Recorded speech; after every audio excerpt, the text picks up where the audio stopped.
तो friends, welcome again channel wonder ज्ञान pro पे। और हम लोग पढ़ रहे थे मध्यकालीन भारत, जिसमें हमने महमूद गजनवी के बारे में पढ़ लिया है। अब हम मोहम्मद गौरी के बारे में पढ़ेंगे कि मोहम्मद गौरी भारत में कब आक्रमण किया, कब आया।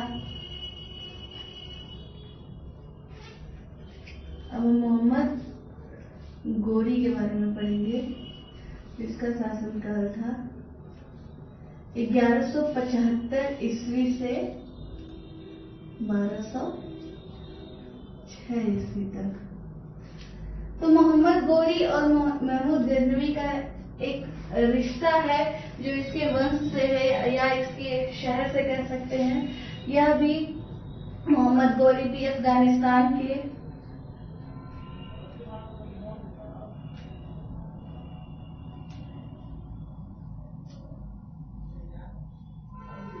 गजनी शहर से गौर वंश का शासक है नहीं था, अब तो है ही नहीं। खैर,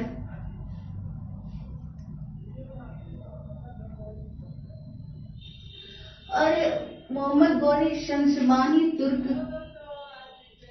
था।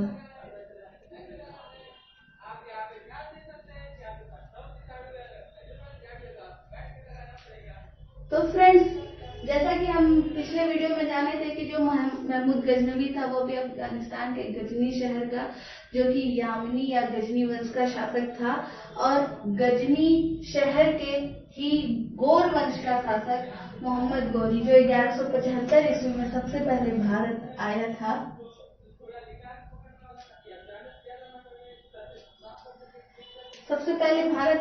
और इन्होंने करमाथी मुस्लिमों पर आक्रमण किया,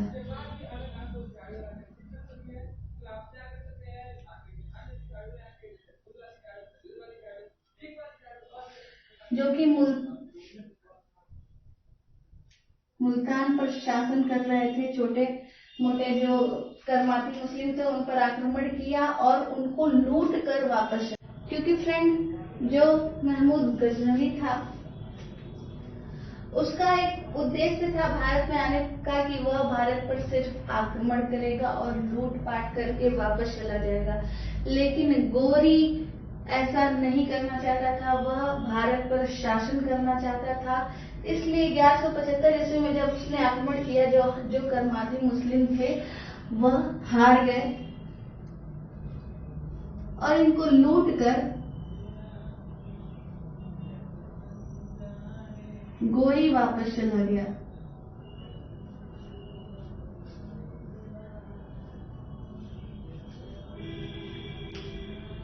फिर मोहम्मद गौरी 1178 ईस्वी में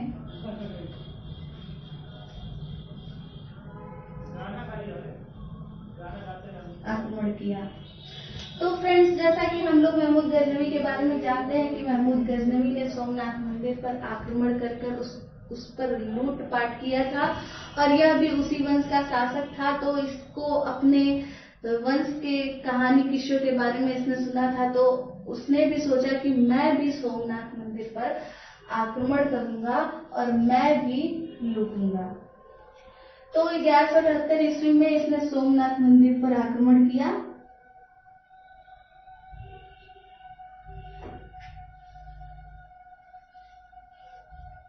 जो कि कहाँ है फ्रेंड्स, पिछले वीडियो में हम लोग जान चुके थे, जो कि गुजरात में है।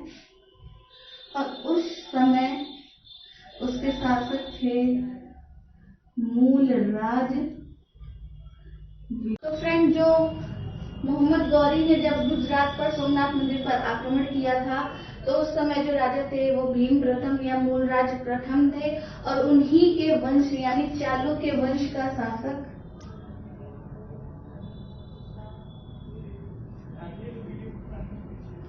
चालुक्य वंश का ही शासक मूलराज द्वितीय था, जिसका सामना मोहम्मद गौरी से 1177 ईस्वी में हुआ, जब वह सोमनाथ मंदिर पर लूटपाट करने के उद्देश्य से आक्रमण किया।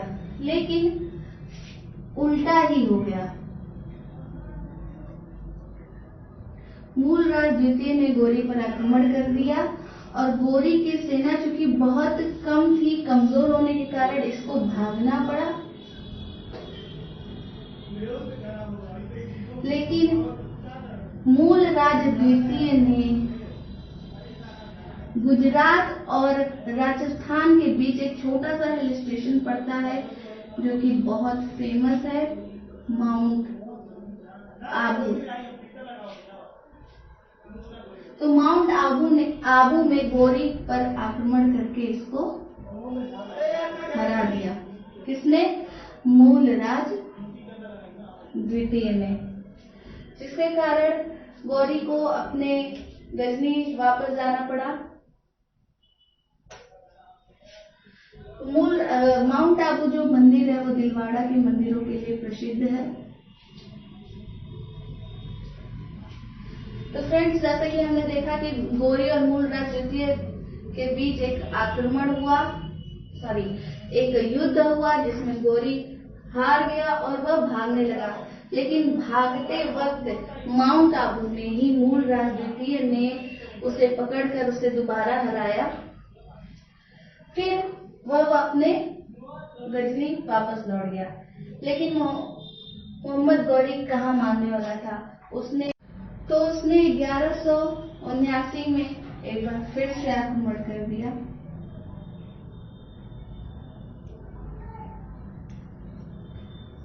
और सिंध और कश्मीर पर अधिकार कर लिया।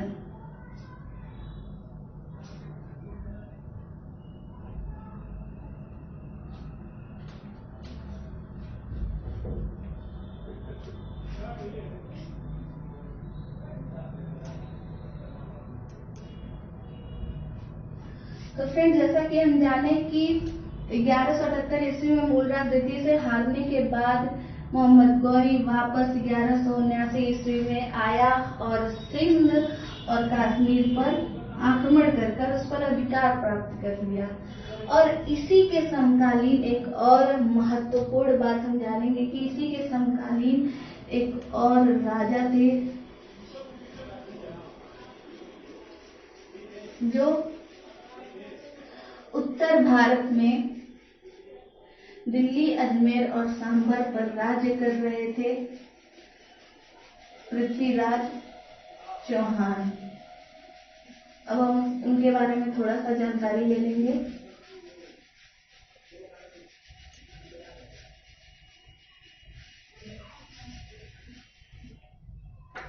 तो गौरी के ही समकालीन एक महान शासक चौहान वंश के जो शासक थे पृथ्वीराज चौहान।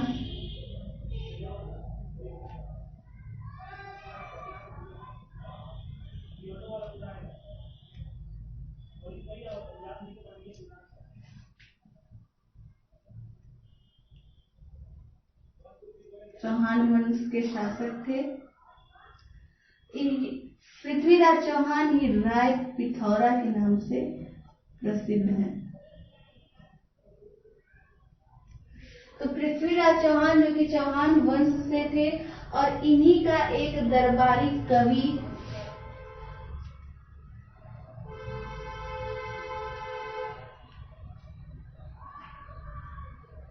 जो कि बहुत ही फेमस कवि हैं, जिनका नाम था चंद्र बरदाई, जिन्होंने पृथ्वीराज रासो लिखा। चंद्र बरदाई द्वारा लिखित पुस्तक पृथ्वीराज रासो में पृथ्वीराज चौहान के जीवनी के बारे में वर्णन किया गया है। और पृथ्वीराज रासो में ही ऐसा कहा गया है कि पृथ्वीराज चौहान और मोहम्मद गौरी के बीच 16 बार युद्ध हुआ और पृथ्वीराज रासो ऐसे दयालु राजा थे जिन्होंने 16 बार इसको माफ कर छोड़ दिया। लेकिन मोहम्मद गौरी कहाँ मानने वाला था। लेकिन फ्रेंड्स, हम ये भी जानेंगे कि ऐसा वर्णन सिर्फ पृथ्वीराज रासो में ही किया गया है। ऐसा वर्णन और कहीं किसी समकालीन कवि के किताबों पुस्तकों में कहीं इसका वर्णन नहीं है। तो तथा अन्य कवि मानते हैं कि मोहम्मद गौरी और पृथ्वीराज चौहान के बीच में सिर्फ 2 बार युद्ध हुआ, जो कि बहुत ही महत्वपूर्ण है, इसलिए मैं इस पे स्टार्ट बना रही हूँ। वो था 1191 ईस्वी में तराइन का युद्ध,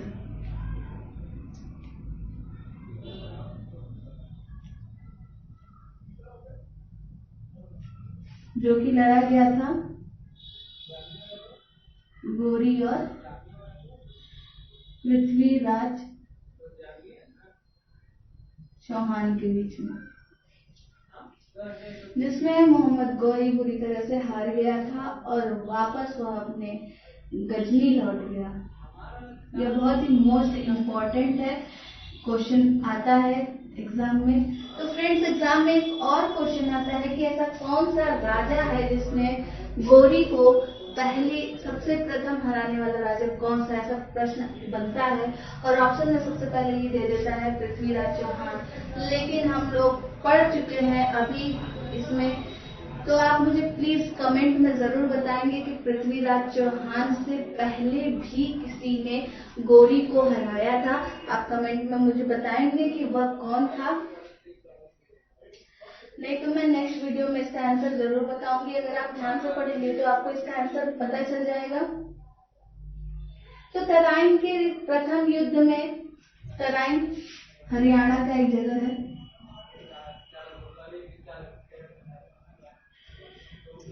प्रथम युद्ध में गौरी हार गया था और वापस गजनी भाग गया था।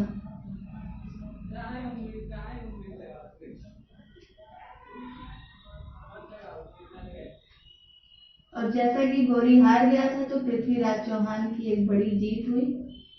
लेकिन गौरी बहुत ही हठी शासक था। उसने फिर 1192 ईस्वी में आक्रमण किया, फिर से तराइन का युद्ध हुआ। यह तराइन के द्वितीय युद्ध के नाम से फेमस है, जो कि गौरी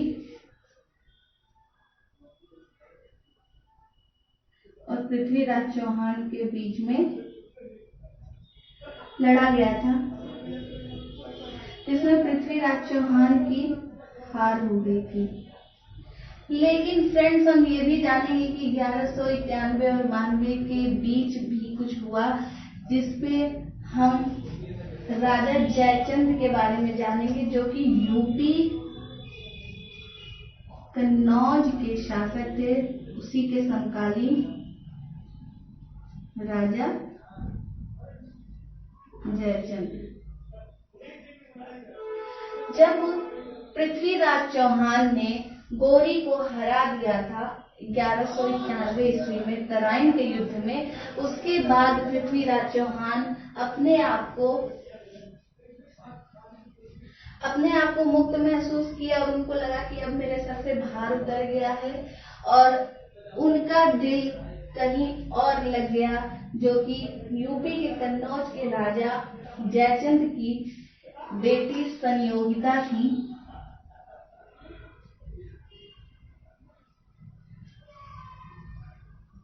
राजा जयचंद गढ़वाल वंश के शासक थे।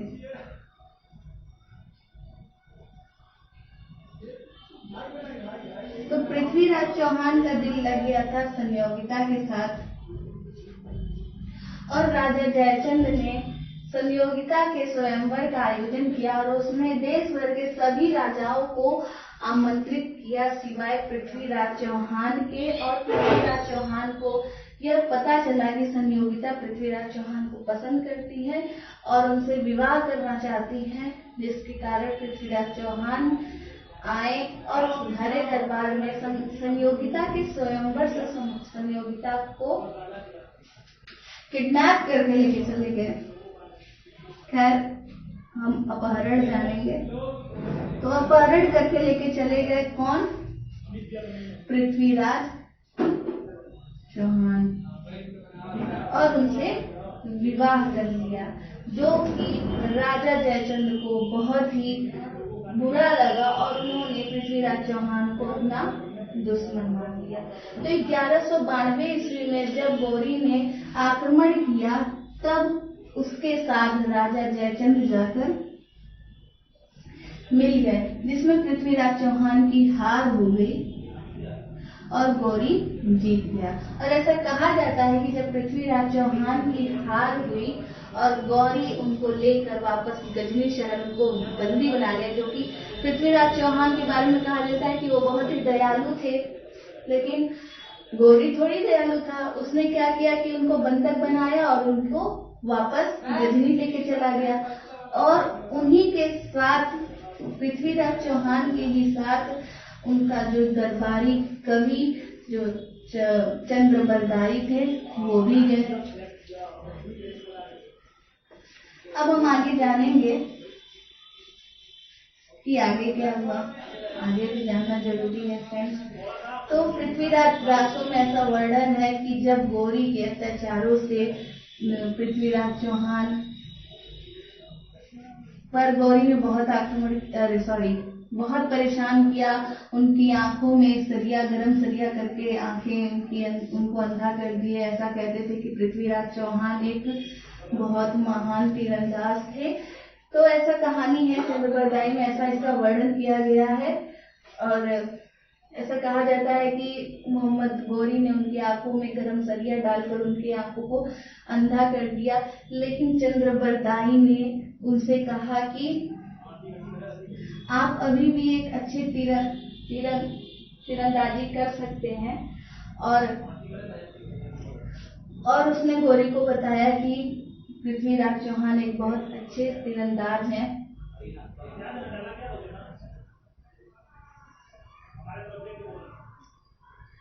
तो गौरी को लगा कि क्यों न पृथ्वीराज चौहान का एक बार और अपमान किया जाए।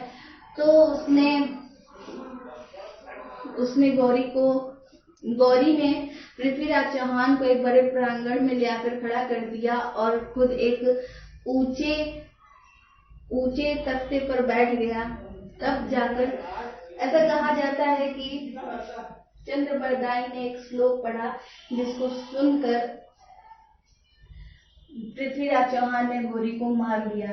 तो फ्रेंड्स वो श्लोक क्या था, आप खुद श्लोक कह ले, उसको पहली कह ले, आप वो अच्छी तरह से जानते हैं, बहुत ही प्रसिद्ध है। तो उसके बारे में आप सर्च करिए। अगर मैं ही सब बता दूंगी तो फिर आप क्या रिसर्च करेंगे। तो 1192 ईस्वी में तराइन का द्वितीय युद्ध हुआ।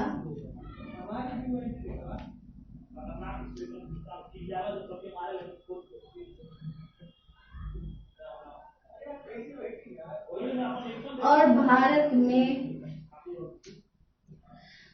में हिंदू शासक का शासन खत्म हुआ और मुस्लिम शासन की स्थापना हुई।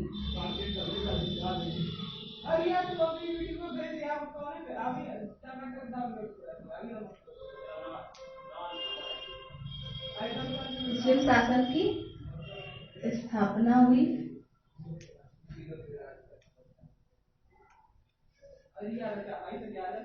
जिसे गुलाम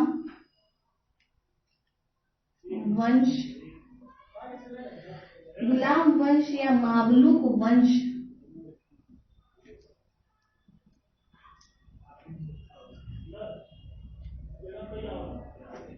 के नाम से जाना गया, जिसमें गौरी की जीत हुई थी, पृथ्वीराज चौहान की हार हुई थी।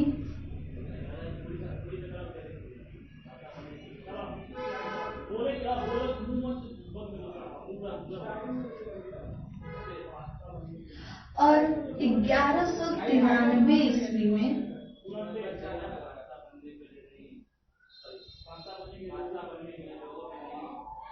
गौरी ने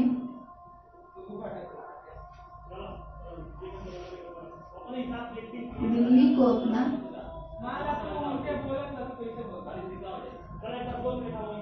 राजधानी बनाया।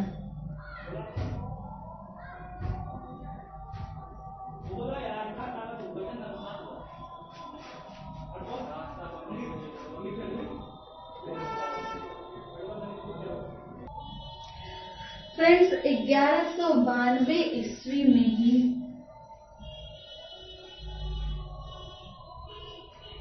गोरी के सेना के साथ आए एक सूफी संत ख्वाजा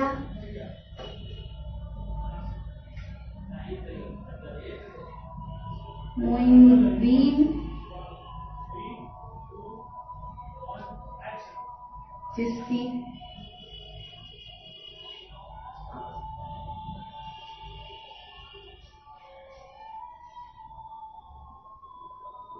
जिन्होंने अपनी कुटिया अजमेर में बनाई। और फ्रेंड्स, वही कुटिया जो अजमेर में ख्वाजा मोइनुद्दीन चिश्ती ने बनाई थी, आज उसका नाम अजमेर शरीफ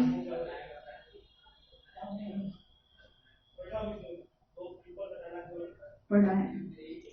तो जो ख्वाजा मोइनुद्दीन चिश्ती थे, गोरी के सेना के साथ आए हुए एक सूफी संत थे, जिन्होंने अपनी कुटिया अजमेर में बनाई और आज उसको अजमेर शरीफ के नाम से जाना जाता है। क्योंकि फ्रेंड्स 1194 ईस्वी में हुआ चंदावर का युद्ध,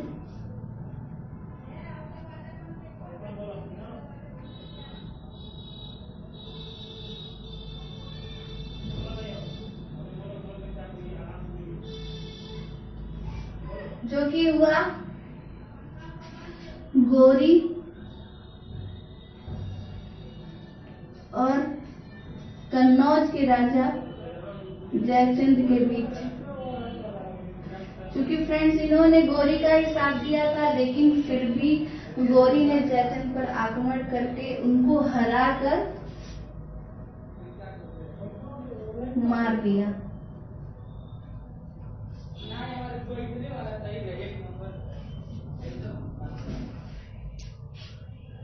और गोरी के साथ ही आए उसके चार गुलाम, कुतुबुद्दीन ऐबक, यालदौज, ख्वाजा बख्तियार खिलजी।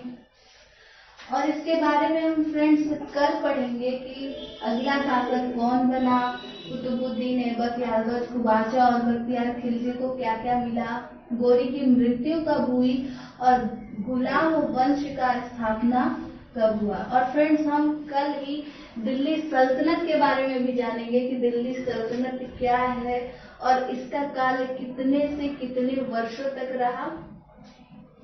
आज के लिए बस इतना ही। अगर आपको मेरी वीडियो पसंद आई हो, अगर मेरा पढ़ाने का तरीका पसंद आया हो, तो आप मेरी वीडियो को लाइक करें, मेरे चैनल को सब्सक्राइब करें और बहुत ज्यादा पसंद आ गई तो प्लीज शेयर करें, ताकि ज्यादा से ज्यादा लोग इसका फायदा उठा सके। फ्रेंड्स, शेयरिंग करने में तो हमारा भी स्वार्थ जुड़ा है, लेकिन आप अगर इसको शेयर करते हैं तो ज्यादा से ज्यादा लोग इसका फायदा उठा सकते हैं। यह सुपर टेट के लिए, यूपी टेट के लिए बहुत ही इम्पोर्टेंट है।